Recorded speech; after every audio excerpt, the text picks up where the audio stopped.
Bonsoir chers téléspectateurs, bienvenue à votre émission Le Monde Inconnu. Ce soir encore, nous allons parler de la méditation, solution à nos problèmes. Le professeur Emmanuel Glipote, comme d'habitude, est là pour nous dire de quoi il est question ce soir. Bonsoir professeur. Bonsoir Georgette Mbomé. Merci pour ta fidélité sur TFM, Canal 2. Alors, avec un cas de force majeure, on s'excuse pour l'ouragan. Voilà, alors donc on commence l'émission pour parler de quoi? C'est ça ta question, c'est ça? Tout à fait, professeur. Alors nous allons parler de la prière, du moins méditation, prière et esclavage, parce qu'on a promis dernièrement qu'on va revenir sur le phénomène de l'esclavage, parce que pour moi l'esclavage c'est un phénomène. Nous entrons au 12e chapitre de la solution à nos problèmes à travers la méditation. Et en deuxième partie de la chronique, nous allons parler de la personnalité et la maîtrise de la pensée. Voilà, donc il y a la chronique en deux parties, bien évidemment, comme d'habitude. D'accord. Alors, au programme, vous aurez votre chronique en deux parties, la réflexion, et vous aurez aussi la possibilité de nous envoyer les messages via le numéro qui s'affiche au bas de votre petit écran. Tout de suite, je vous propose la première partie de la chronique.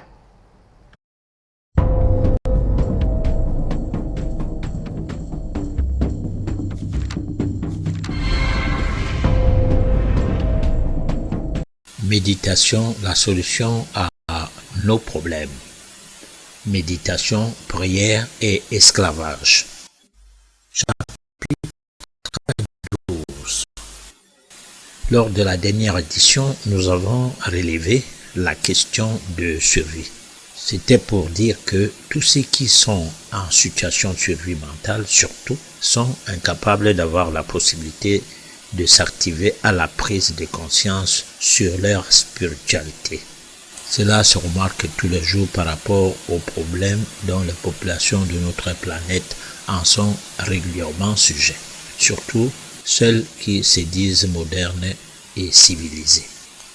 On a tendance à ne s'intéresser qu'à ce qui est concret, tangible et quasiment ce qui a trait à l'existence matérielle. Tout ce qui existe dans le subtil est renié. D'ailleurs, on n'en fait pas cas.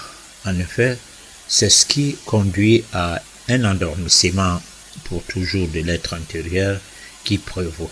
Entre autres, tous ceux qui sont sous l'égide de cette façon de percevoir la vie, parce qu'ils ne savent pas qu'une telle attitude non seulement les empêche de se réaliser spirituellement, mais fait en sorte qu'ils parviennent à être capables de devenir des affranchis du fait que leur âme est évoluée. Toutefois, nous devons savoir que l'évolution spirituelle est aussi une autre manière de grandir. Malheureusement, il ne nous est pas facile d'y croire parce que, du point de vue métaphysique, il y a un travail énorme à faire, surtout chez certaines personnes dont leur âme est encore jeune sur le chantier initiatique. Étant donné que s'il est très difficile de grandir physiquement, combien le serait-il subtilement, puisque certaines personnes semblent ne pas en être concernées. Les transformations touchant le caractère, la personnalité et bien plus sont parfois les seules preuves qui témoignent qu'on a grandi spirituellement, c'est-à-dire que son âme est eue à évoluer.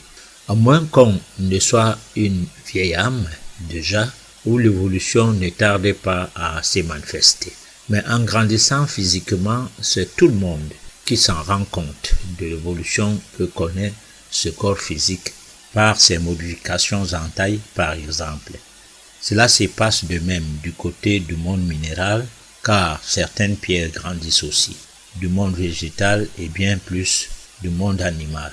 Sauf que, pour ce qui est des deux premiers mondes, minéral et végétal, la question de leur âme ne semble pas être intéressante. Cela dit, lorsqu'on grandit de son âme, on cesse d'être un prédateur à l'égard des autres. D'ailleurs, l'on devient celui qui protège, qui encadre et de surcroît qui édifie tout le monde, puisque devenu un être supérieur par rapport à d'autres. Un véritable riche du point de vue spirituel, de ce fait très riche pour avoir acquis une véritable richesse qui dépasse toute forme de richesse. Une telle personne ne peut être qu'un initié. Cette personne, en tant que quelqu'un de supérieur, va se donner pour devoirs et obligations de mener des actions de protection à l'égard d'autrui en particulier et généralement pour toute une collectivité. Certes, celui-là, il est un grand. Il est lorsque son âme est véritablement grandie aussi.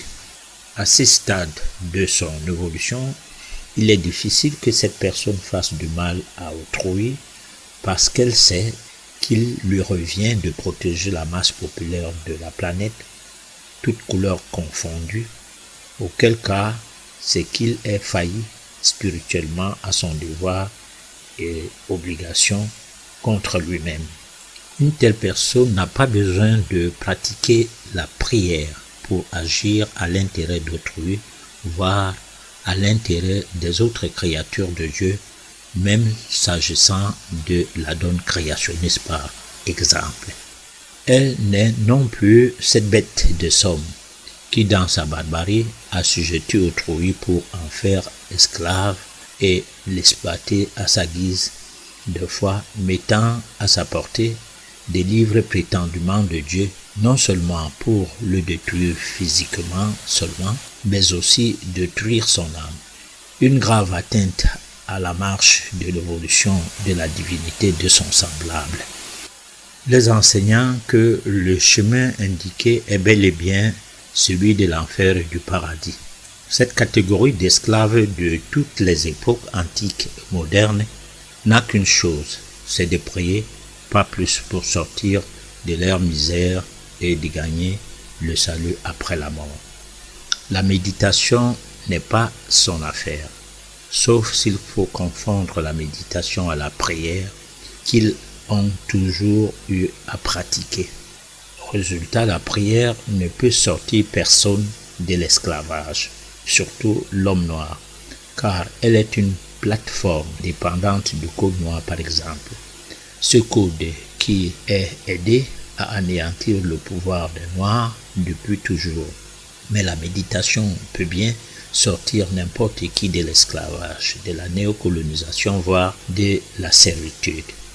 N'oublions pas qu'aujourd'hui, plus qu'hier, une nouvelle forme d'esclavage sous le fond de la servitude fait des habitants de toute la planète de nouveaux esclaves à travers les diktats politiciens sous le prisme des maladies et pandémies inventées de toutes pièces. Finalement, pour beaucoup d'entre nous, la méditation serait le seul instrument d'affranchissement d'esclavage, mais à condition qu'elle soit pratiquée dans le cadre initiatique. Alors, la méditation serait le seul instrument d'affranchissement d'esclavage, mais à condition qu'elle soit pratiquée dans un cadre initiatique. Professeur Emmanuel Lipote, que voulez-vous nous faire comprendre exactement? Alors, ça veut dire que les gens qui nous attendaient au tournant, Oui. et on va leur donner des prêt-à-porter en méditation, du moins en astuce de méditation, doivent donc comprendre maintenant que ce n'est pas si facile. Parce qu'il ne s'agit pas de la prière, il s'agit de la méditation. Et la méditation, ça s'apprend. Hein? C'est quelque chose qui ne se fait pas en désordre. Et c'est quelque chose qui n'est pas destiné à n'importe qui veut s'aventurer dans le domaine de la spiritualité par du fait de parler spiritualité et de rester comme si la spiritualité était un jeu d'enfant. Parce que la spiritualité, ça se veut sérieux. Oui. Donc les instruments qui doivent être utilisés pour mieux méditer doivent prévaloir du moins c'est sérieux là. C'est pour cette raison que ne peut méditer que celui qui s'est préparé à le faire. D'accord. Il n'y a pas question de dire que des techniques qui sont comme des accessoires d'élévation de l'homme sur le plan spirituel qui peuvent être très semblables à ce qui serait un plus en prière ne sont pas nécessaires. C'est pas ce que je suis en train de dire. Comme pour dire qu'il n'y a qu'une seule voie de la vérité, d'aucuns peuvent découvrir la vérité. Mais sauf que si nous parlons du point de vue métaphysique, nous entrons ici dans le cadre de la donne des sciences occultes. Et que les sciences occultes se veulent sérieuses mieux encore que les sciences livresques, parce que c'est derrière ou c'est grâce aux sciences occultes que le monde aujourd'hui fonctionne. Voilà. Alors, comment prouver cela, professeur? Alors, c'est compliqué de donner de preuves à des choses qu'il faille y entrer pas à pas. C'est pour cette raison que depuis bien du temps déjà, on n'arrive pas à dire aux gens, pour méditer, faites simplement ceci ou cela. Non, parce que c'est aussi une autre manière d'imposer une voie à suivre. Nous pensons que chacun peut découvrir sa façon de méditer en étudiant le fondament même des règles de jeu, si nous pouvons comprendre, du moins si nous pouvons réaliser que la méditation a des règles. Et cela en fonction de son âme, parce qu'il y a des vieilles âmes, il y a des gens qui, à partir de soi, peuvent déjà obtenir des révélations qui permettra à ce que le travail de méditation puisse être facile. Alors donc maintenant, on n'a pas à prouver quelque chose par rapport à la méditation. Non. Parce qu'on ne peut pas prouver quelque chose par rapport à la chose à construire. Par exemple, vous n'avez rien à prouver lorsqu'il faille que vous achetiez une voiture ou un véhicule. Vous n'avez pas à prouver que, voilà, vous avez votre argent, ou alors vous vous préparez à avoir de l'argent, et puis vous mettez dans la tête que lorsque votre argent aura atteint tel montant, vous aurez la voiture. Donc on se prépare à la méditation. Lorsque la préparation elle est faite de manière correcte, de manière normale, on médite normalement aussi, parce que la méditation, nous l'avons toujours dit, c'est un véhicule qui permet de prendre le chemin de la spiritualité. Voilà. D'accord. Et comment savoir qu'on est une vieille âme? Alors c'est compliqué. Ça fait partie des trois principes. Le principe des trois principes qui permet à l'homme de savoir que je cadre avec telle catégorie ou tel principe. Le premier principe étant l'idiotie. Alors l'idiot, lui, il sait tout. Bon, donc il n'a besoin de rien. Pire encore s'il a un bon diplôme, qu'il ait planché ou qu'il ait eu son dernier diplôme universitaire. Chez l'idiot, il n'est pas question d'avoir été à l'école pour pouvoir avoir 1000 diplômes. Alors donc, on est déjà très imbu de soi-même n'ayant pas été à l'école. Lorsque quelqu'un est idiot, il n'écoute pas ce qu'on raconte à gauche, à droite, du moins qu'on lui dit, il n'écoute pas les conseils, je vais dire. Et il n'écoute que ce que lui, il sait. Et il sait que ce qu'il sait, c'est ce qui est vrai, c'est ce que tout le monde doit savoir. Alors ça, c'est l'idiot. Maintenant, dans cette catégorisation des individus, on rencontre les rusés. Nous l'avons toujours expliqué au cours de cette émission. Mais d'une émission à l'autre, les éléments reviennent parce que c'est la meilleure manière d'enseigner. Alors, l'idiot, lui, c'est qui? C'est quelqu'un qui ne sait pas assez de choses. Parce un rusé, je vais dire. Un rusé, c'est qui ne sait pas assez de choses. Parce qu'il faut en savoir plus. Et c'est parce qu'en sachant plus de choses, qu'il sera à la hauteur de ses attentes. Ses attentes personnelles, c'est la malhonnêteté. Alors, l'idiot, c'est celui qui a tous les diplômes universitaires qui sont nécessaires pour jouer le jeu de Feynman, de Feynmania, de tout. Là-dedans, on rencontre des personnages du corps médical, parce qu'on t'opère, même quand tu pouvais accoucher par voie basse, alors tu n'as pas à te plaindre, parce que le rusé qu'a été le médecin en question t'a amené à comprendre que tu ne peux jamais accoucher par voie basse, et il est diplômé. Alors, le diplômé peut, dans ces cadres précis, opérer les gens sur 100 personnes qu'il opère, 60 meurent. Il n'y a pas de problème. Ils ne sont morts pas de l'opération, en fait, de leur maladie, malgré que c'est sur la table d'opération qu'ils décèdent, ces gens-là. Alors, simplement parce que protégés par le diplôme. Et là, le rusé, c'est donc pourquoi il va à l'école. Il ne va pas à l'école pour le savoir, il va à l'école pour pouvoir se taper une place dans la société et faire de ça ce qui est nécessaire pour son bien-être matériel.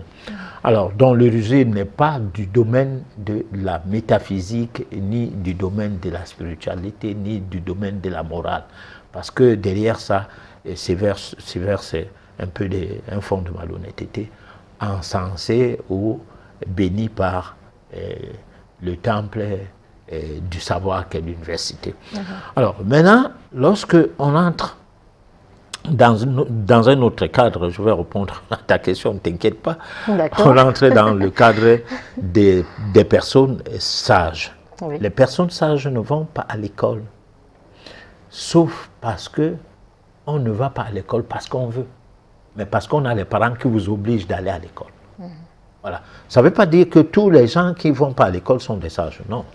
Ou bien tous les enfants qui refusent d'aller à l'école, c'est classe dans le cadre des sages, non. Mais c'est que la majorité des enfants qui, à l'école, constatent que le programme scolaire est touffu, ou bien le programme scolaire est constitué des non-dits. Le programme scolaire ne permet pas de répondre à ses attentes, c'est-à-dire à un certain nombre de questions qu'ils se posent, ne trouvent pas nécessaire d'aller à l'école. Alors là, on a des problèmes avec ce genre de personnes qui, lorsqu'on les pousse à aller à l'école, à un moment donné, deviennent nuisibles pour le corps professoral. Parce que les questions que ces gens-là posent sont souvent antipathiques à des explications qui consistent à apprendre et non à comprendre. Et ils veulent comprendre. Bon, souvent, on est un peu étonné de constater que l'enfant très petit réussit à aller à l'école, comme il y a le cas d'un Asiatique qui fait à 9 ans l'université aux États-Unis actuellement dans le cadre de la médecine. Bon. Mais là, c'est des vieilles âmes dans un domaine des récitations, c'est-à-dire des récitations de cours. Donc tout ce qu'on enseigne, réincarné, il revit ça comme si c'est lui qui enseignait ça avant. Oui. Donc ça peut être que, si c'est la mathématique, d'ailleurs il était un grand mathématicien lors d'une vie antérieure, dont on ne fait que réviser un certain nombre de paramètres, de choses qui fait en sorte que lui, il n'a pas besoin de suivre un cursus scolaire normal. Et puis, ces genres d'enfants ne peuvent pas fréquenter en Afrique ni en France. Ils ne peuvent que fréquenter en Amérique où l'enseignement est ouvert à tout le monde et pour le peu que tu peux prouver que la tête fonctionne. Bon, là, on ne sait pas trop si ce sont des génies, ce sont des sages, ce sont des rusés, ou alors quoi. Mais là, il n'y a pas quand même dans cette catégorie de personnes des idiots non plus. Pas du tout, parce que l'idiot est hors pair. Et c'est même les idiots qui constituent la grande masse populaire. Hein. Et c'est même dans les idiots que les lobbies qui mettent en place des présidents de la République dans chaque pays du monde, hein, quel que soit le pays, trouvent des candidats pour en rendre vedette, et parce que idiots, ils vont faire leur volonté. Alors, résultat, pour répondre à ta question, à quel moment on sait donc qu'on est évolué spirituellement? On ne sait pas. Sauf que le sage, c'est qu'il n'est pas idiot. Du fait de voir ce que fait l'idiot, il est étonné que comment quelqu'un ne sait rien, il s'est fait un but de lui comme ça. Un. De deux, le sage sait que vraiment ça, c'est un malhonnête. Parce qu'il ne comprend pas comment une personne peut avoir un comportement du genre. Alors donc, ça commence à être un tout petit peu, c'est là, c'est-à-dire l'évolution spirituelle, cadre avec la morale, cadre avec le fait de voir autrui comme soi-même, cadre avec le fait de protéger des personnes qui ne sont pas capables de se défendre, pas physiquement, intellectuellement, ou alors de quelque manière que ce soit, parce que par exemple, si vous avez des techniques, des astuces pour permettre aux gens de sortir des maladies, et que d'aller chez les prédateurs qui sont dans des grands milieux bien constitués, hein, que je n'ose pas dire lesquels, et que vous leur donnez des astuces qui les amènent à s'en sortir, hein, à sortir de leur diabète qui allait devenir chronique en prenant les médicaments, à sortir de leur hypertension. Bon, tout cela, c'est que tu as un apport, hein, qu'on peut dire spirituel ou spiritualiste, parce que les astuces que tu donnes à ces personnes-là sont des astuces qui sont accompagnées avec des règles de respect des lois de la nature. Si tu les donnes, juste comme pour dire, quand quelqu'un a le diabète, prends le noyau d'avocat, fais-en une poudre, commence à donner ça, à prendre ça de telle manière ou telle autre manière, sans outre mesure. Ou faire comme certaines personnes qui viennent à la télé, qui disent, moi je guéris le diabète, c'est-à-dire, tu payes ton argent, guéri ou remboursé. Et puis chez moi, le diabète, on boit tout, on boit le whisky, tout. Bon, on n'a rien à foutre avec les interdictions. Alors, vous trouvez des gens comme ça, c'est des petits rusés, c'est des gens qui jouent avec l'organisme, parce que lorsqu'il faut faire sérieux, il faut savoir pourquoi tu soignes les gens. Et qu'est-ce que ces gens-là attendent de tes soins.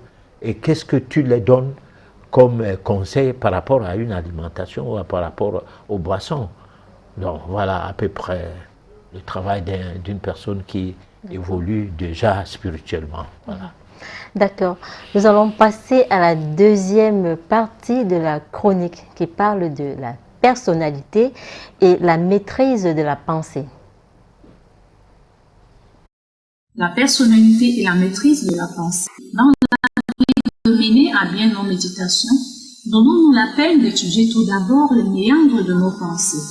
Pour cela, avant de commencer notre analyse en cette édition, la maîtrise de la pensée doit être d'une grande portée, car c'est une technique indépendante de toute croyance religieuse ou philosophique du domaine livresque, sinon métaphysique. Dans la vie de tous les jours, il en va sans dire que celui qui utilise un patin, par exemple, ou qui ne connaît pas la technique qui en découle pour maintenir l'équilibre, trébuchera à chaque instant, car il se préfigure dans la liste de ceux qui doivent apprendre à s'entraîner pour maîtriser un tel véhicule, afin de convaincre toutes les circonstances qui lui sont défavorables en son utilisation. Toutefois, celui qui s'en prend bien s'en réjouit de la lutte aussi bien que de la réussite jusqu'à être en face de ce que serait le point d'achoppement, lequel la réussite primant sous l'échec grâce au degré de maîtrise atteint. On dirait qu'on est dans une situation de l'art de vivre. On va à cet effet s'entraîner à l'utilisation de ce patin comme s'il était question d'un véritable art, faisant des choses comme cela se passerait avec n'importe quel sport. Il en est de même de faire avec l'utilisation de la pensée, tout doit aller jusqu'en faire un art, sauf qu'il n'y en a rien d'aussi complexe les rapports qu'il y a l'homme et ça ou ses pensées. Certes, l'art de penser est un ajustement qu'on fait de la pensée sous l'angle d'un travail le plus subtil possible. Question de savoir allier ses aspirations idéales, ses instincts les plus précis, et ce que tout ceci crée en termes de mirage dont on en est victime. La réflexion va dans le sens de différents types de pensées. Mais voyons ce qu'en est succinctement de la pensée fonctionnelle par exemple. Celle-ci est une simple réaction du cerveau à une impulsion de nos sens. La tâche primaire consistant à chercher, sans relâcher, la vérité qui est sans doute présente sous la voie des tendances inconscientes. Tout trouve son fondement dans cette réaction qui prend la forme d'images plus ou moins logiques, enchaînées et qui s'accompagnent des modifications physio-physiologiques, transformant lentement l'individu que nous sommes, le projetant dans l'au-delà de ses pensées, de ses paroles, ses actes, directement de par l'émission des vibrations propres à ses pensées. Edith Alice Sabou, dans son ouvrage La maîtrise de la pensée, soutient que la pensée a une action continue et fondamentale sur l'homme et son destin. Elle dit ensuite qu'elle se reflète instantanément sur son visage, dans sa voix, ses gestes et modèle peu à peu sa personne. Et que l'idée la plus fugitive provoque une réaction qui s'incruste en nous et nous transforme profondément dès qu'elle est coutumière. En revanche, toutes de nous, notre personne, tant intérieure qu'extérieure, est le produit de nos pensées habituelles. C'est les pensées qui impriment en nous une attitude qui nous fait poser des actes tels que nous les posons. Elles sont liées en un caractère propre unique. Elles déterminent ainsi inévitablement la qualité de nos réactions et par la suite les circonstances mêmes de notre existence. C'est ceci qui par ensemble donne naissance d'abord à la particularité de l'esprit et du caractère, et ce qui à la longue imprime la particularité du corps. Autrement dit, si une personne a une manière de penser qui se veut erronée, cela va l'affecter négativement au point d'en mener un quotidien sans doute funeste, provoquant en elle les mêmes déchéances, avec de mêmes fréquences que ce qui serait une mauvaise alimentation ou toute autre insuffisance d'entretien physique. Alors, professeur, qu'est-ce que la pensée sur le plan métaphysique? Mais la pensée, c'est l'élément métaphysique par essence. Parce que, en fait, si on parlait d'un individu, d'un homme, d'une personne, Oui. c'est parce que on suppose que les personnes pensent et que les animaux ne pensent pas. En fait, les bêtes. Bon, parce qu'on peut dire que la bête n'est pas une personne. La bête est un animal, l'homme est un animal. Mais un animal personnalisé. Donc, par le fait de sa pensée, il sort un peu du cadre de ce que serait la bête. Encore là, cette chose à vérifier parce que je ne vois pas quelqu'un qui dit que lui, il est un animal. Bon, il va voir le chien que c'est le chien. Il a beau être avec le chien dans la maison. Il a beau avoir le chien pour ami. D'accord. Bon, ou pour copain, certaines femmes, quoi. Bon, mais le chien reste le chien. Donc, on imagine que le chien ne pense pas. Cependant, du point de vue métaphysique, la pensée, c'est une action continue, fondamentale, qui fait en nous ce que nous sommes. Parce qu'on dit souvent, l'homme est ce qu'il pense. L'homme, ça représente un peu ce qu'on dit en d'autres termes, quand on dort sur son lit, comme on le dresse. Ouais. Si tu dresses mal ton lit, tu dors mal sur ce lit-là. Si ton lit, c'est pas un matelas, c'est plutôt les feuilles, je sais pas moi, des bananiers, ou bien les feuilles des arbres, ou tout simplement les papiers que tu as jeté sur ton lit, tu as dormi comme tu l'as fait. Alors, la pensée, c'est quelque chose de fondamental, parce que nous allons beaucoup travailler sur la donne qui permettrait à ce qu'on explique les rapports qu'il y a entre la pensée et nous. Voilà. D'accord. Et la personnalité? Alors, c'est que si nous disons que la pensée, c'est ça qui fonde la personne que nous sommes. Donc, c'est ça qui se traduit en ce qu'on peut dire, parce que lorsque nous prenons par exemple l'inné, qui est le tempérament, et qu'à ce tempérament, on colle le caractère, le caractère étant la somme des choses répétées et répétitives qui vont donc former un caractère. Derrière ça va se former une personnalité. La personnalité peut bien être quelqu'un de rigolo et qui amuse, quelqu'un qui diverti, quelqu'un qui est accueillant, quelqu'un qui, bon, simplement parce que c'est des attributs de sa personnalité qui lui permettent d'évoluer de cette manière-là. Alors, donc la personnalité, ça peut aussi être quelqu'un de casernien, d'autoritaire, un dictateur. Hein. Oui. Parce que la personnalité, c'est quelqu'un qui peut aussi être, disons, sociable, qui peut être, disons, réservé. Au-delà de l'introverti ou de l'extraverti, il y a d'autres aspects qui corroborent avec la personnalité de tout un chacun. Et j'imagine bien que dans tout ce que vous venez de dire, il y a un côté occulte de la personnalité. Oui, et maintenant, comment découvrir, professeur, ce côté occulte? Alors, le côté occulte de la personnalité, ça se découvre dans le fondament même de cette personnalité. C'est-à-dire que, bon, il y a des personnes, quand vous aviez des problèmes avec ces personnes-là, à côté des autres personnes, vous constatez que ces personnes ne sont pas agressives. Vous pouvez commencer à tonner, bavarder fort et tout devant ces personnes-là. Ces personnes calment toujours le jeu. Ça peut ne pas être quelque chose qui était là avant. C'est-à-dire, j'entends par être là avant, c'est-à-dire qui rime avec son tempérament. Oui. Son tempérament, c'est qu'il est un peu, disons, agressif, autoritaire. Son tempérament, c'est quelqu'un de pas du tout réservé en matière de quoi que ce soit lorsque cette personne est fâchée.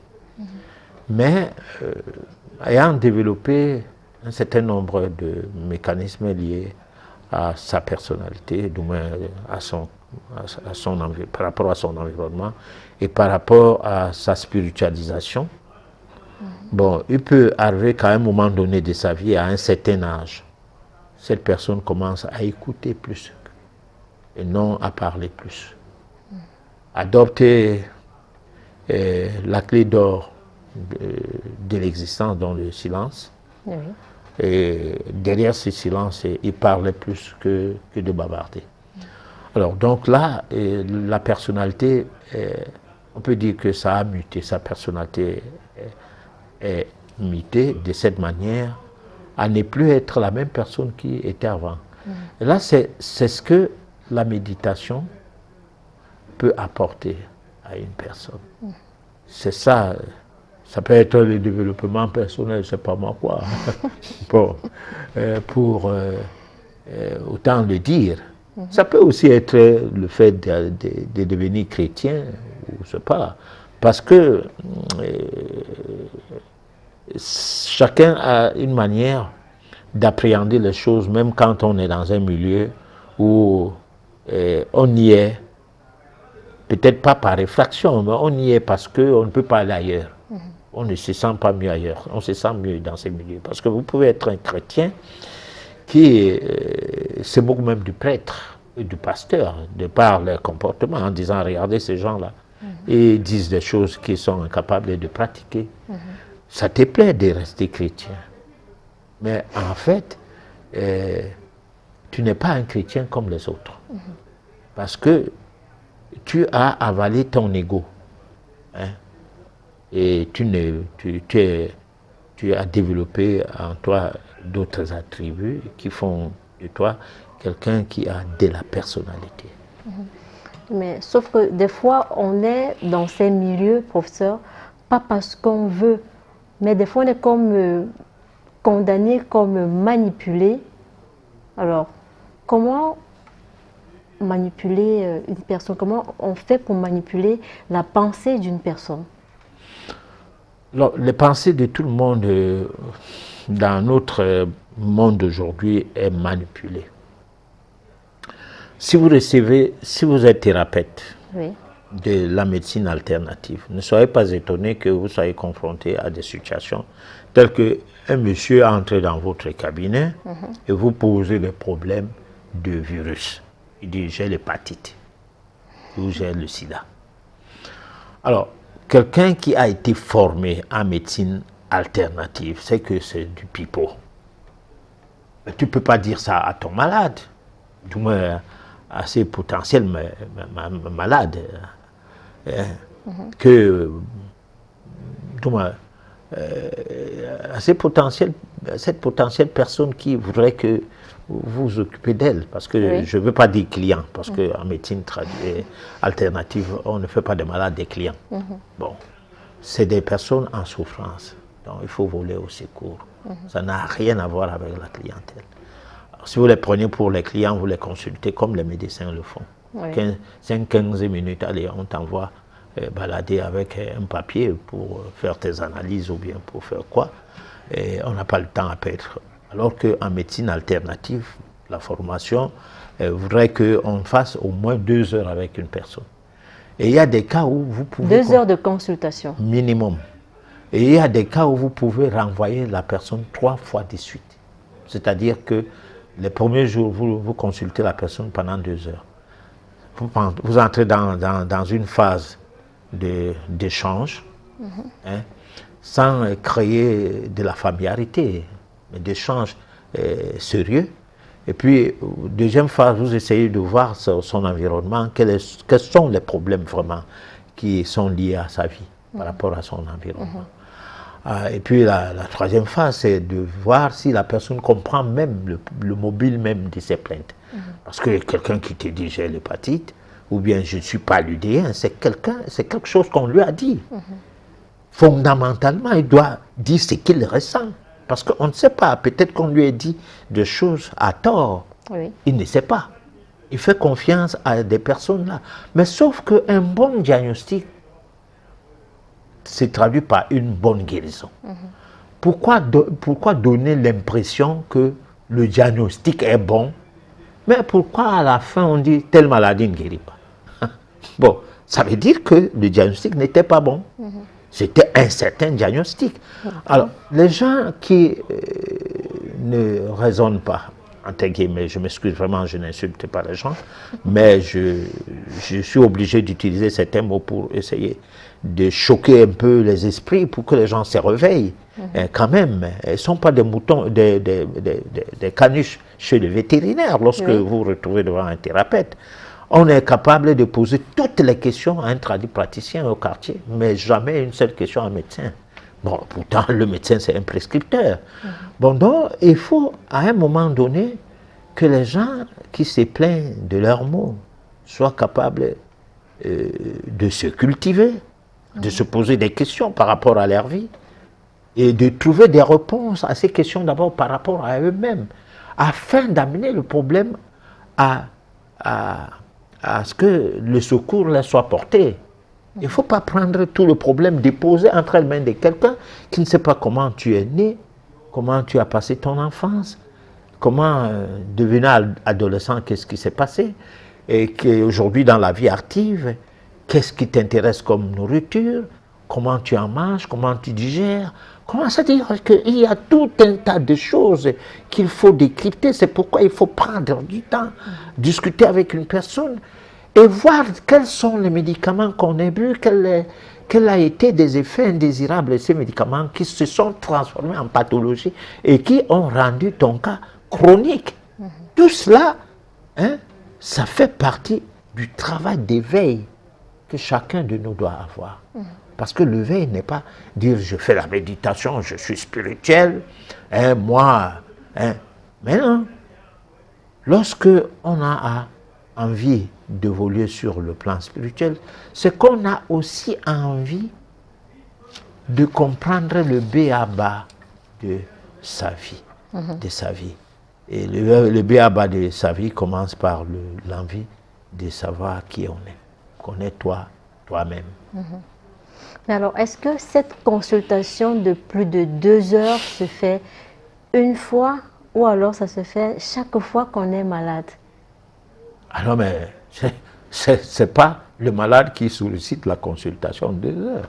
Parce que je sache, c'est le thérapeute qui prend le temps afin de comprendre de fond en comble ce qui ne va pas chez la personne.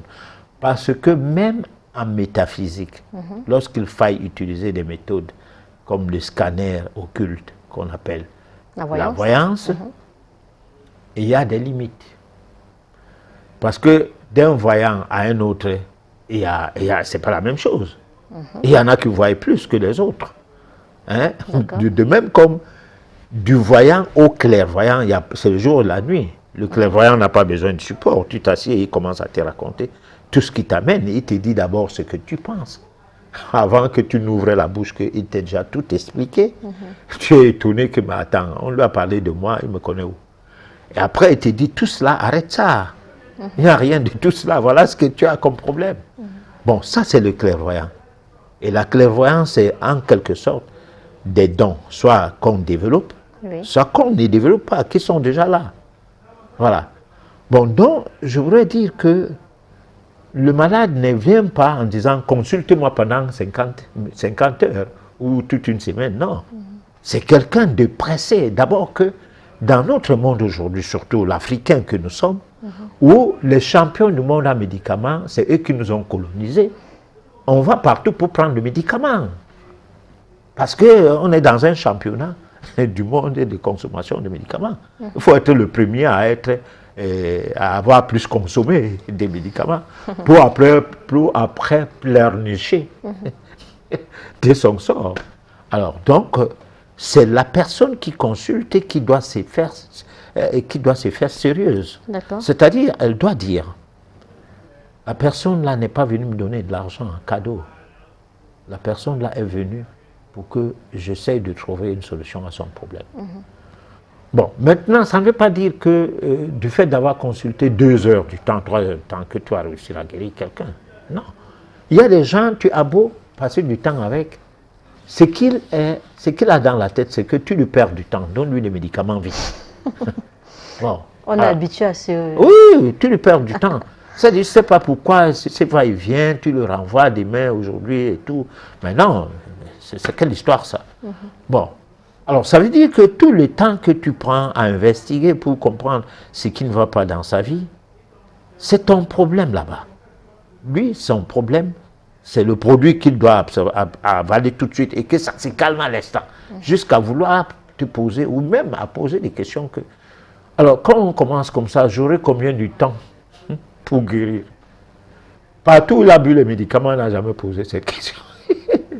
Toi qui prends soin de lui pour l'amener à prendre acte du fait de son corps, là on te pose des questions. Bizarre.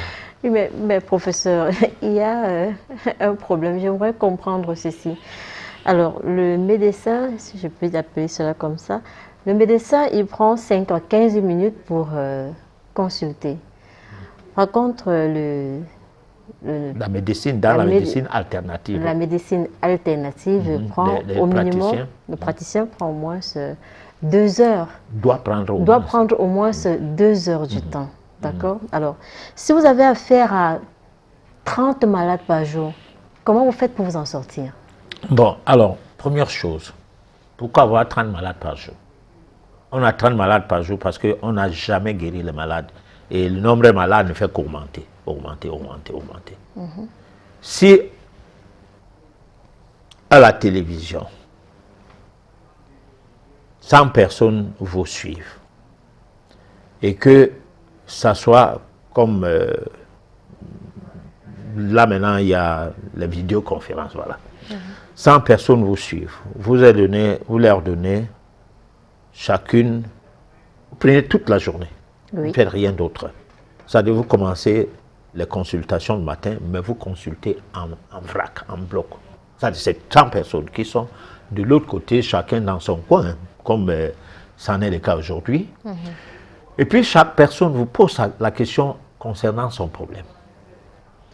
Alors vous prenez rendez-vous personne par personne et tout. La consultation étant holistique. Holistique, c'est-à-dire consistant à voir le corps de manière globale, Oui. tous les petits problèmes qui font en sorte que les malades se multiplient dans ton cabinet. Hein? Par malade, certains de ces malades-là ne vont plus revenir chez toi. Ça ne veut pas dire que tu vas mourir de faim, loin de là. Parce qu'il y aura des gens, tu as beau lui dire des choses, il va tout faire sa chose. Il va te fuir pour un temps, parce que n'ayant pas pu peut-être suivre un régime alimentaire, mais se voyant obligé de revenir vers toi parce qu'il a couru encore à gauche, à droite, il a vu que non, le travail que tu as fait avec lui, c'était le bon travail. Il va revenir. Alors, c'est des situations que si dans les hôpitaux, on apprenait les gens à se prendre en charge, il n'y aurait pas beaucoup de malades. Mais on les assujettit, on les gronde. Vous avez attendu la dernière minute pour venir? La dernière minute de quoi? Hein? Vous aviez attendu la dernière minute de quoi? Une indigestion te prend dans la nuit. Oui. Parce que tu n'as aucune éducation sur l'art de comment mélanger des substances alimentaires.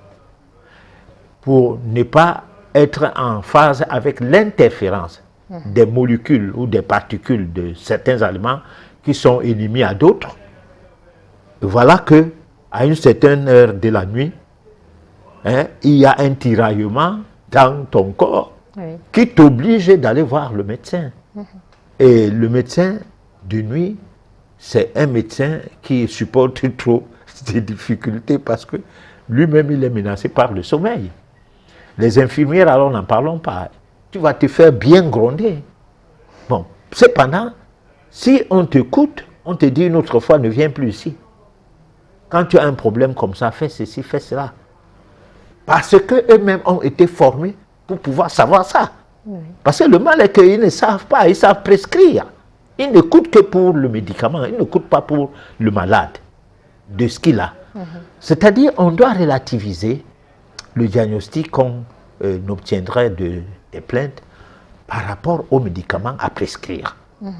Alors là, on se retrouve dans une situation où la consultation, elle est brève. Hein? Si on décèle rapidement ce qu'on a dit à l'université, que quand tu as tel problème, c'est cela. C'est-à-dire quand tu as un problème à l'oreille, si c'est le pus, c'est l'orthite ou quoi, je ne sais pas moi. Quand tu as ça à l'œil, c'est la conjonctivite. Le même problème semblable, je ne sais pas moi, au bas-ventre, cystite et tout, les hits partout, bon, qui résume l'inflammation, le coup. Et puis, du coup, on ne voit plus le trop plein hein, de globules blancs qui provoquerait l'inflammation. Ou alors l'infection le moins plein de globules blancs, donc la diminution des globules blancs, non. Non, c'est-à-dire, on est en déphasage avec le fonctionnement de l'organisme par rapport aux aspects biologiques et physiologiques. On est dans la plainte. Et le plaignant doit avoir raison de ce qui se plaint à travers un nom qu'on lui donne. Tu es diabétique, tu es hypertendu, tu es paludéen, voilà, tu as l'hépatite et tout. Voilà. Bon, donc là, il n'y a pas le temps de savoir ce que la personne a. La personne qui vous consulte est un expert. Mais en médecine alternative, les praticiens ne sont pas les experts. Hein? C'est des accompagnateurs, des malades. On essaye de voir qu'est-ce qu'on peut leur apporter. Hein? C'est une manière d'apporter de l'aide à la personne en danger. Voilà. Professeur, il paraît que certains voyants manipulent les pensées des gens. Que pensez-vous de cela? Ah oui, mais écoutez, partout il y a des brebis galeuses. Hein, autant quelqu'un vous dit vous ne pouvez pas accoucher par voie basse alors qu'il sait qu'il ment. Autant chez les tradipraticiens, vous pouvez trouver quelqu'un qui lui aussi il doit mentir pour pouvoir avoir de quoi manger. Voilà. Ouais, maintenant, comment faire la différence entre le bon voyant et le mauvais? Alors, le problème de la voyance, ça on en a déjà parlé, je crois, une fois ici ou à Sud FM. Oui. C'est un problème que lorsque tu es devant un voyant, il fait sa voyance, tu fais ta part au niveau de ton cœur. C'est-à-dire, n'écoute pas ce qu'il dit, parce qu'il y a deux façons de recevoir quelqu'un en voyance. Oui. Il y a une façon où tu peux lui dire ce qu'il pense. Tu lui dis ce qu'il pense. Donc, tu interprètes sa pensée. La personne sera très contente parce que elle va dire à la sortie de cette voyance, elle est avec son mari ou avec son ami, que je ne t'ai pas dit, hein, que c'est mon oncle qui m'embêtait. Voilà, toi-même tu as entendu ce qu'il a dit là. Quand je dis que ce type-là, tant qu'il vit, je ne serai jamais à l'aise. Hein, tu as vu? Bon, pourtant, c'est pas ça. Mais pourquoi tu lui dis ça? Parce que tu as lu sa pensée. Et là, c'est des aspects astucieux, dont je vais dire, c'est la ruse. Oui. Il faut éviter c'est pourquoi moi, je pense que j'essaie d'amener tout le contour de notre émission sur la métaphysique. Parce que la métaphysique, c'est ce qui te rappelle que quand tu craches en l'air, ça retombe sur ton visage. Oui. Ne souhaite pas que ça tombe sur quelqu'un d'autre. C'est toi qui as craché en l'air. Attends que ça retombe sur ton visage. Alors, des actes que nous posons nous retrouvent. Alors, dire qu'on va mourir, qu'on va vivre une fois et attendre le dernier jugement, c'est du pipeau, c'est du n'importe quoi. Que tout ce que tu as posé comme acte, qui va payer ça? Non. Du moment où la Bible elle-même dit que les actes que tu poses dans les 10 commandements, je ne sais pas si c'est quel commandement, je ne suis pas trop chrétien, moi. Mais je lis la Bible. Alors, où je l'ai lu, où j'étais chrétien, quoi. Alors, dit que les actes que nous posons aujourd'hui vont nous retourner jusqu'à la 4e génération. Alors, nous, en métaphysique, on dit tu vas réincarner. C'est-à-dire, tu vis cette vie, tu te retrouves dans la vie prochaine à payer les dettes de cette vie-ci. Bon, c'est pourquoi il est probable de reconnaître que Dieu n'est pas méchant à voir quelqu'un naître infirme, borgne, aveugle, Oui. hein? Tout à fait, professeur. Ou avec une incapacité de retenir les choses que les autres retiennent, ou de pouvoir prendre sa vie en main. Soit c'est un poids karmique pour les parents qui doivent porter un vieux monsieur toute leur vie, un poids karmique pour la personne elle-même, parce qu'il y a le karma collectif et le karma individuel. Alors, dans le poids karmique de la personne que tu portes, un vieux monsieur qui ne se lave pas, qui ne mange pas, qu'on nourrit, qui fait des bêtises, qui fait n'importe quoi, qui dit n'importe quoi, qui n'est pas cohérent dans ce qu'il dit et tout, c'est des maladies karmiques. Même quand il y a les sorciers dedans, hein, ne fût-ce qu'un oncle, un cousin, un grand-père, une grand-mère, ou alors une malédiction qui est passée par là quelque part, qui peut être généalogique. Donc, tout cela fait partie de l'esclavage, des aspects esclavagistes de l'homme par rapport à la vie. Parce que nous sommes les esclaves du fait que nous portons plus sur le combat que nous menons pour matériellement mieux vivre. Ouais, parce que le véritable problème de l'homme, c'est qu'il voit que la meilleure façon de vivre, c'est de cumuler les biens matériels et de s'en faire une garantie. Comme quelqu'un qui a des provisions, c'est-à-dire son congélateur a du poisson pour tout le mois, la viande pour tout le mois, Oui. au point où, à un moment donné, même une partie de la viande sera à la poubelle, parce que tellement le mois est fini, on n'a pas tout pris. Voilà. D'accord, professeur. Là, nous allons prendre la réflexion et évocation. À tout de suite.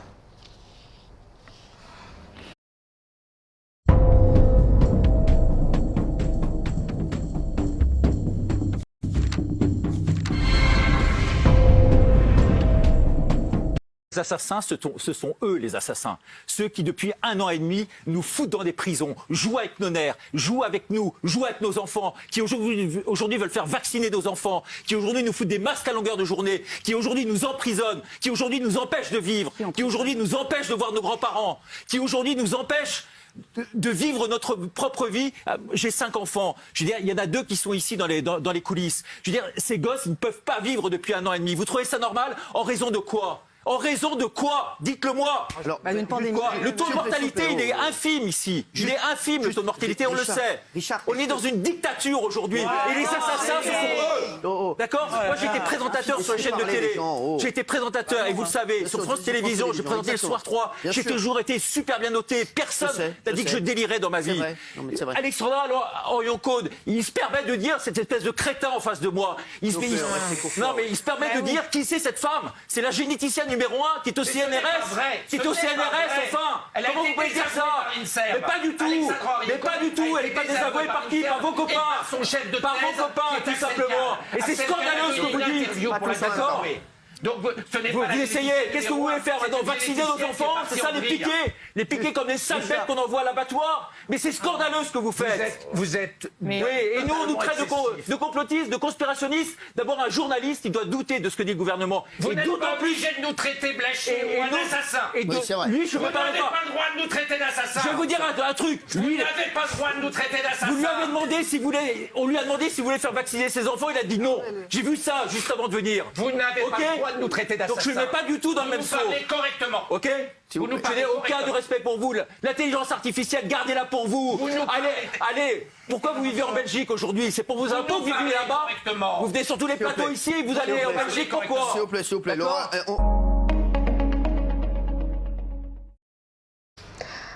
Voilà, chers téléspectateurs, vous venez de suivre la page Réflexion et Évocation.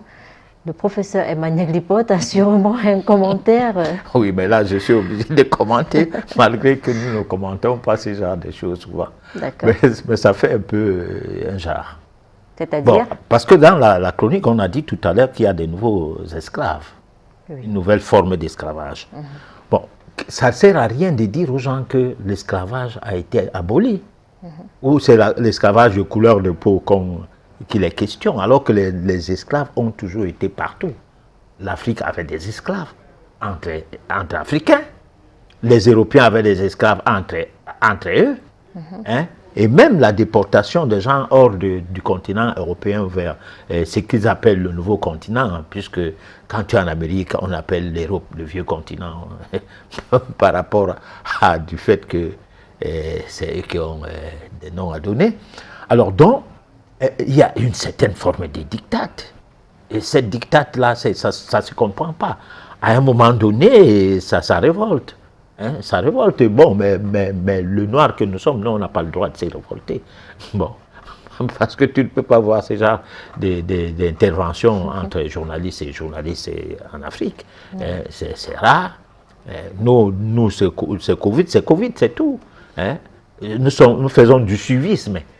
Mais sauf que nous sommes les seuls peuplés du monde où tout s'est fait ailleurs et se gobe et nous gobons.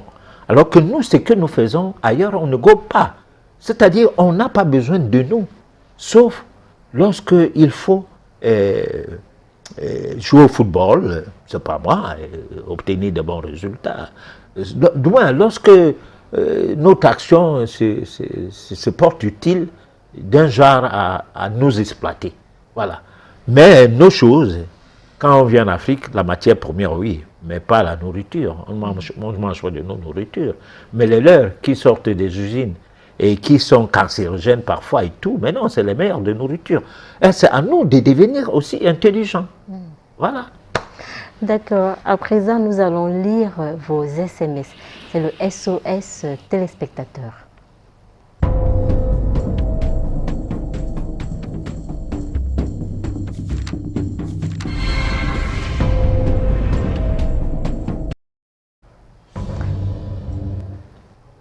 Alors, premier SMS, bonsoir professeur, je m'appelle Linda. S'il vous plaît, pourquoi parlez-vous toujours de la méditation? Alors, je parlais de la méditation parce que nous pensons que pour que les gens puissent prier Jésus-Christ, ils ont entendu parler de Jésus d'abord en tant que les colonisés, d'ailleurs en tant que les esclaves. Cette période est passée. La période de la colonisation est venue, on leur a parlé toujours de Jésus. La pré-colonisation, on leur parlait toujours de Jésus. Bon, et là, même aujourd'hui, hein, quelque part dans les églises de réveil, on a parlé de Jésus. Donc, ça ne fait pas mal lorsqu'on pense que quelque chose peut aider à l'affranchissement de l'être humain, de veiller à ce que les gens prennent conscience de la chose, de l'existence de cette chose-là. Ça ne fait pas mal, au contraire, c'est quelque chose d'essentiel et quelque chose de bien, comme ça. Voilà. D'accord, on a Mathurin qui nous envoie ce message. Professeur, il aimerait entrer en contact avec ses ancêtres. Est-ce qu'il y a un danger? Aucun danger si vous pratiquez de la de l'art médiumique, c'est-à-dire si vous voulez devenir médium, aucun danger pour le peu que vous vous mettez à l'apprentissage de cet art dans ces règles, donc dans les règles de l'art. Il y a un danger lorsque vous faites des choses sans comprendre qu'est-ce que vous faites comme ça. Parce que lorsque vous apprenez les arts martiaux, on vous dit ne tapez pas à tel endroit, vous allez tuer quelqu'un. Ne faites pas ceci. Mais lorsque vous faites le pala-pala au quartier, vous pouvez tuer quelqu'un facilement. Voilà. D'accord. Et alors, mais où est-ce qu'il peut apprendre? Non, je crois que ce qui est d'aller dans le sens de ce qu'il pose comme question, moi, je n'ai pas de réponse à lui donner de l'école ou quoi. Moi, je parle métaphysique. Moi, je parle de la métaphysique qui est une science globale. Comme quand je parlais de la médecine alternative, je parle de la médecine holistique, donc de la médecine globale. C'est-à-dire de la médecine qui prend l'homme dans sa globalité. C'est-à-dire des cheveux jusqu'aux orteils, qui lie l'homme des cheveux jusqu'aux orteils et qui s'apaisantit sur les parties du corps ou bien sur un ensemble de choses dans le corps humain qui peut entraîner les maladies. Par exemple, l'encombrement du côlon. Oui. Alors donc là, on est dans un registre global. Maintenant, si quelqu'un me demande comment faire pour faire le cours de magnétisme, Oui. alors là, je ne le renvoie pas au calendrier grec, mais je lui demande quand même de m'appeler hors antenne pour que je comprenne. Parce que le magnétisme ne peut qu'être une branche de l'ensemble de données qui concernent la formation en métaphysique. Oui. C'est la même chose qu'on peut être médium sans être métaphysicien, d'accord, du moins sans s'intéresser de fond en comble à la métaphysique, mais ça fait partie de la métaphysique. Voilà. D'accord. Salut professeur, avez-vous un problème avec les chrétiens? J'ai un problème avec les Noirs, pas avec les chrétiens. Comment ça? Mais je réponds à la personne, parce que la personne ne comprend pas le sens. Hein? On n'a pas un problème avec les chrétiens. On a un problème avec les gens qui croient à la chose, qui avant a tué les gens pour qu'on commence à croire. C'est-à-dire on a utilisé l'arme à feu pour imposer Jésus-Christ aux Africains. Tout comme on a utilisé l'arme blanche pour imposer Allah aux Africains. Alors, est-ce que j'ai un problème ou j'ai une relatation des faits? Est-ce que relater les faits, c'est avoir un problème? Ça, réécrire l'histoire ou réinscrire les gens à l'histoire de leur peuple, c'est avoir un problème. Donc c'est la personne qui a un problème. Parce qu'elle est rentrée dans une histoire, je ne sais pas à quel âge elle est là, et poser des questions à une personne de mon âge, comme si, parce que je ne dis pas la même chose comme elle, dont j'ai un problème avec sa confrérie. Non, je n'ai aucun problème. D'ailleurs, j'ai dit tout à l'heure que certaines personnes ne peuvent mieux comprendre la vie qu'en étant chrétien. Voilà. D'accord. Bonsoir professeur, je m'appelle Paul Raoul, j'appelle depuis Bonamoussadi. S'il vous plaît, comment maîtriser sa pensée? Alors, il est très compliqué, ou il est indécent de penser qu'on peut expliquer aux gens un certain nombre de choses par rapport à leurs pensées. Mais il est plutôt possible d'amener les gens petit à petit à savoir comment fonctionnent leurs pensées. Lorsque nous allons, comme on a commencé à parler de la personnalité et la maîtrise de sa pensée, si nous avons fait allusion à ce que les gens sachent que nous sommes ce que nous pensons. Bon, alors on va aller un peu dans cette même lancée pour découvrir qu'est-ce que c'est que le moi en l'homme, le moi. Et là, nous allons aller avec les pensées conscientes et inconscientes. Et nous pourrons bien évoluer dans le conscient, le subconscient, le supraconscient et tout. Oui. Parce que là, c'est un pan de connaissances, je dis bien connaissance, qui s'acquiert, bien sûr, qui ne se transmet pas, mais ici, c'est un pan. La connaissance s'acquiert, ça se transmet, pas vraiment. Mais ici, c'est un pan de connaissances qui suscite la curiosité de l'individu qui voudrait tôt ou tard être un affranchi, afin de bien faire ses méditations. Voilà. C'est un ingrédient qui est au-delà du simple bavardage, le simple fait de baliverner, comme pour dire qu'on a le souffle pour beaucoup parler. Non. Il faut accompagner à notre histoire de méditation là, des ingrédients qui suscitent à ce que se développe en chacune des personnes qui nous suivent l'envie de connaître les choses. En tenant compte du fait que la personne se comprend déjà. Voilà. D'accord. Bonsoir, très belle émission.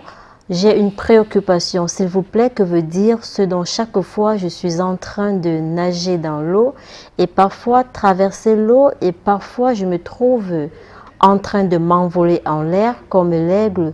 S'il vous plaît, aidez-moi, j'en ai besoin car je le vis au quotidien dans mes rêves. Merci de votre réponse. Joseph de Berthois. Bon, alors Joseph de Berthois. Joseph. Ah d'accord, je croyais que c'est ton homonyme. Non. Voilà. Alors, Joseph, votre message ne doit pas tomber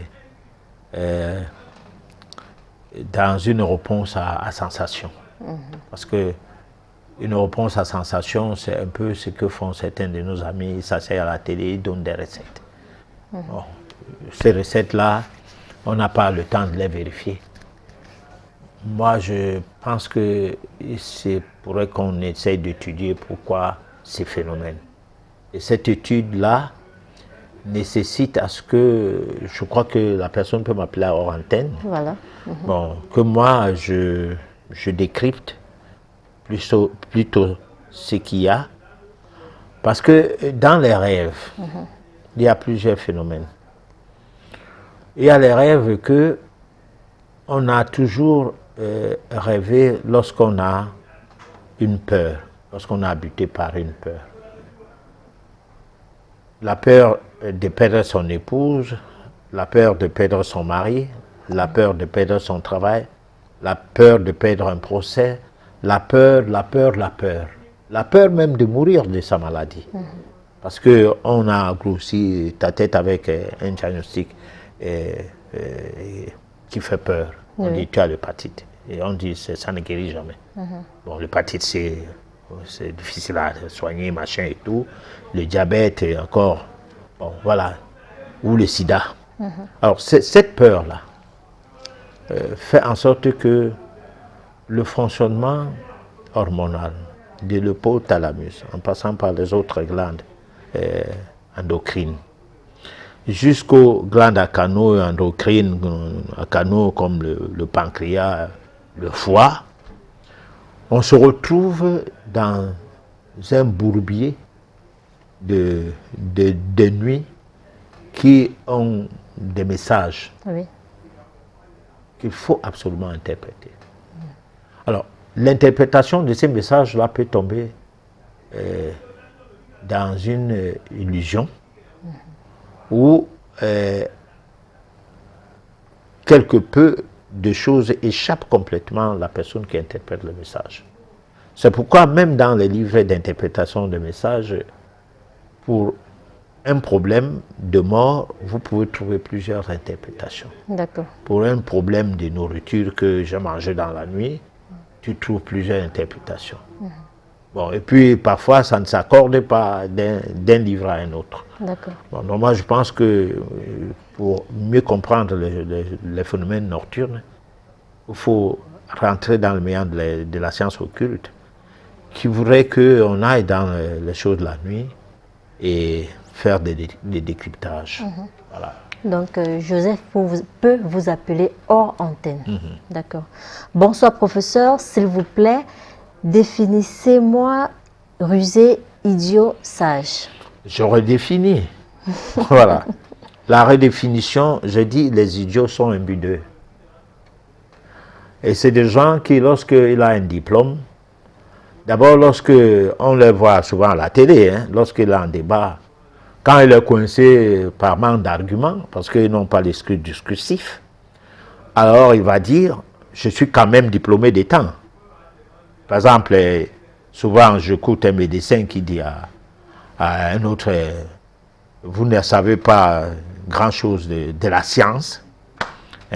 Donc c'est vrai que nous sommes tous des universitaires, mais quand c'est du domaine de la science, il faut quand même porter des réserves à vos propos.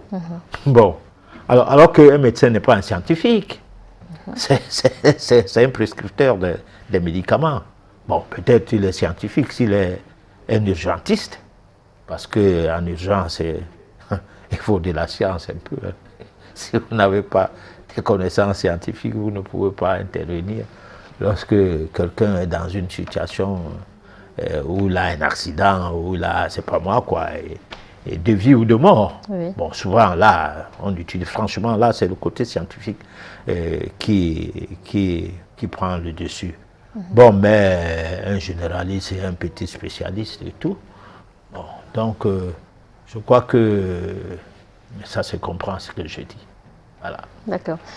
Bonsoir, professeur. Ravi de suivre votre émission. S'il vous plaît, est-ce qu'il y a des mantras qui peuvent booster l'ouverture du troisième œil? Si oui, lesquels? Je voulais d'abord vous faire savoir que quand j'entre en méditation au niveau de mon chakra frontal, j'ai comme des chatouillements et au niveau du chakra coronal, idem. Je me nomme Noc Samuel Visco à Saint-Thomas-Douala. Alors, bon, disons que vous êtes déjà très loin. Moi, ma méditation est encore, n'a pas encore atteint le chakra qui donne au niveau du plexus solaire. Bon.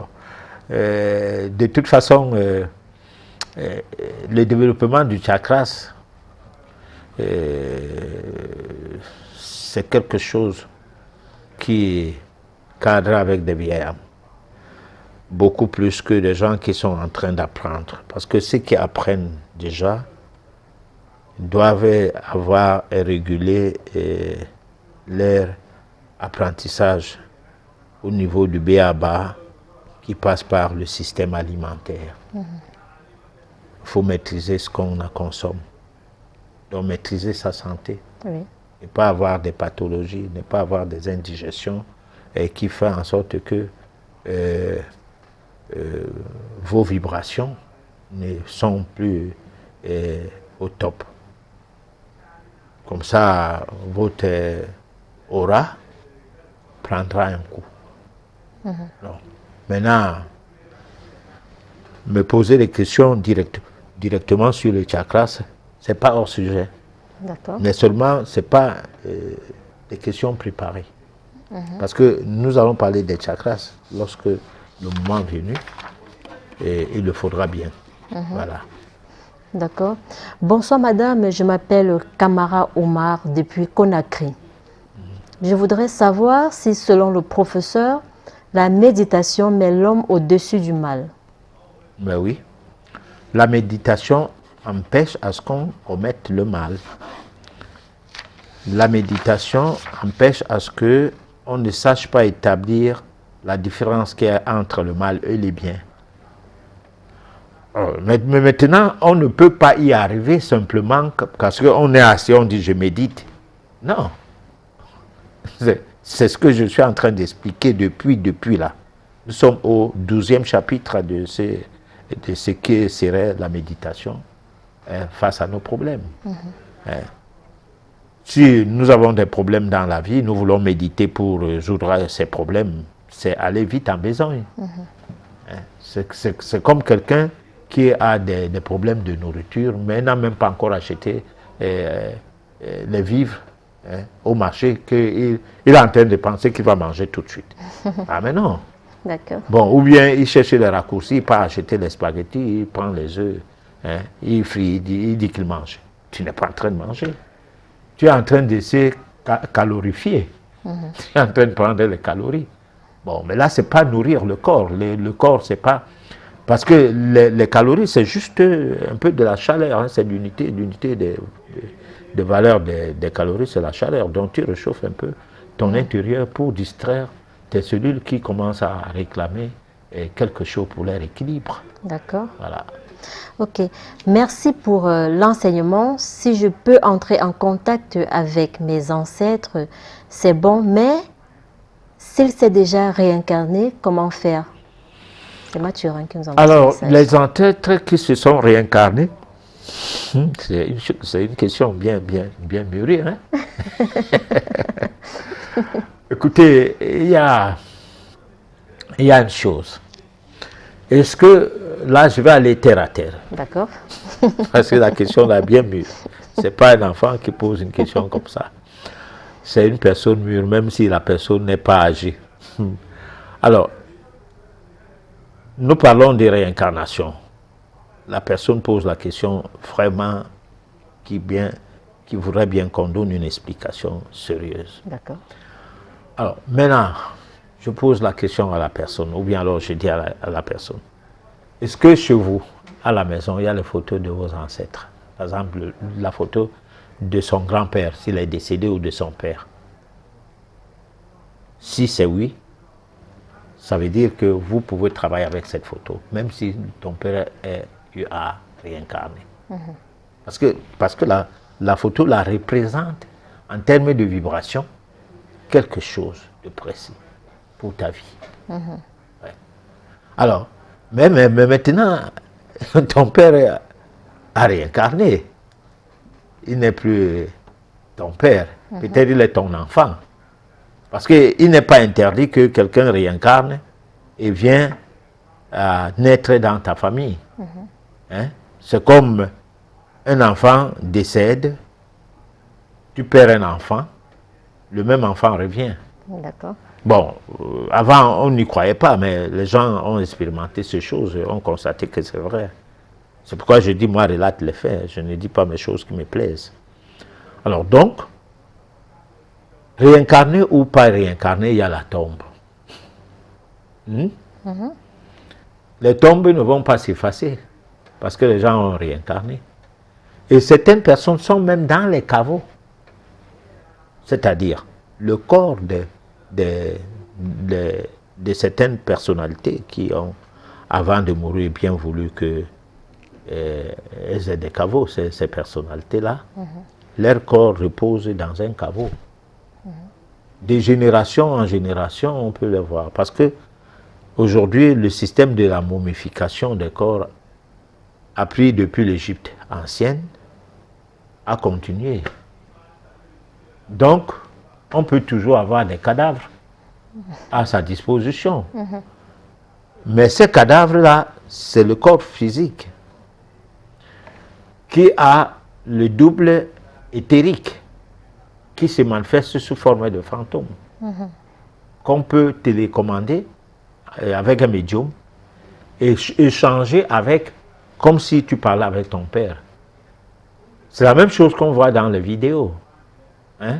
Oui, professeur. C'est-à-dire, tu vas voir Général de Gaulle lorsqu'il vient en Afrique pour ses voyages et raconter les histoires à dormir debout. Hein? On va voir Mitterrand chez Thomas Sankara. La causerie tournait au vinaigre et dit à Thomas Sankara, j'ai compris, mais ton discours n'était pas diplomatique, donc tu vas payer de ça. Voilà. On le verra, on verra Mitterrand, on verra Thomas Sankara, tous les deux sont morts. Bon, peut-être réincarné, peut-être pas. Voilà. Alors, bonsoir professeur, je suis Daryl depuis Bastos. S'il vous plaît, comment se purifier spirituellement et avoir des chances? En fait, toujours propre spirituellement et dégager les ondes positives. Nous avons, peut-être que l'ami, c'est la première fois de suivre cette émission. Et c'est normal. Daryl, c'est la première fois peut-être de suivre cette émission, mais c'est normal. Parce que même si c'est la énième fois, toutes les questions sont permises. Pourquoi? Parce que ça permet de répéter la même chose. Oui. On ne peut pas se purifier si on n'est pas en phase avec les besoins de son organisme. Les besoins de son organisme sont d'abord, comme besoin principal, les aliments. Les besoins principaux sont les aliments, je vais dire. Il y a l'air comme aliment positif qui vient du céleste. Quand on dit notre Père qui est aux cieux, que ton nom soit sanctifié, que ton règne vienne, que ta volonté soit faite sur la terre comme au ciel. Donne-nous aujourd'hui le pain quotidien. Oui. Ce pain-là, ce n'est pas la nourriture. C'est le souffle. Parce que ça, c'est bien porté dans l'évangile de la paix de Jésus, qu'aucun chrétien n'a lu, sauf des chrétiens curieux et qui se cultivent. Mais tous ceux qui croient juste à la Bible, ces livres-là ont été retirés de la Bible. Donc, le pain quotidien, c'est le souffle de vie. C'est le souffle, c'est l'oxygène. Voilà, c'est ce que je veux dire. Donc, c'est l'aliment positif. Parce que le soir, la prière, c'est notre mère la terre. Que ton règne vienne, que ta volonté soit faite sur la terre. Donne-nous. Non, on te remercie de nous avoir donné, hein, Oui, pour ça. au cours de la journée, tout ce qui était nécessaire pour notre organisme, afin qu'il soit purifié, du moins. Par le biais de ça, il a été purifié. En fait, c'est l'inverse un peu de la prière du matin. Bon, au lever, on prie, et au soir, on prie. Au lever, on prie le Père Céleste. Au soir, on prie la Mère Terre. Je crois que cette prière, je vais devoir la concorder pour que ceux qui veulent en savoir plus puissent l'avoir. D'accord. Voilà. Ok, bonsoir professeur, je m'appelle Paul Raoul, je suis à Yaoundé. Comment faire pour vous rencontrer pour une consultation? Alors je suis à Yaoundé jeudi, vendredi. Alors les gens qui voudront bien me rencontrer pour une consultation ou pour un entretien pourront bien me rencontrer. Bon, ils n'ont qu'à prendre le numéro de téléphone, là je le communique. D'accord. 677 68 95 70, 677 68 95 70. Là, c'est en même temps WhatsApp. Bon, exceptionnellement pour cette édition, nous donnons la chance aux gens de Yaoundé qui, par coïncidence, aimeraient bien qu'on discute face à face. Il n'y a pas de problème. Et là, je leur dirai là où je descends, je ne leur dis pas où parce que je ne veux pas faire la publicité. Voilà. Bonsoir professeur, comment méditer son homme intérieur? Alors, méditer son homme intérieur ne veut rien dire, c'est de développer son homme intérieur. Parce que lorsque on a envie d'évoluer dans la vie, on n'a pas besoin de faire dans la dentelle, c'est-à-dire de faire des choses à moitié. Oui. J'ai dit que lorsqu'on se prépare à une bonne méditation, c'est qu'on se prépare à acheter une bonne voiture. C'est ça que ça veut dire. Et la bonne voiture veut dire que tu as déjà vu le catalogue de cette voiture, tu as lu en termes de fiabilité, en termes de confort, en termes. Et puis tu as préparé de l'argent pour pouvoir s'acquérir cette voiture. C'est comme ça, il faut préparer.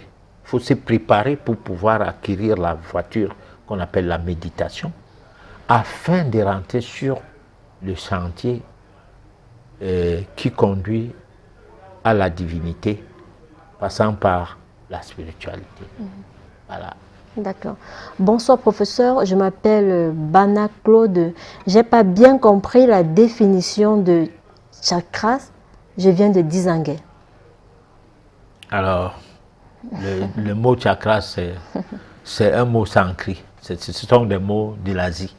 Ce n'est pas les mots bassa ou ndobamleke ou africains, forcément.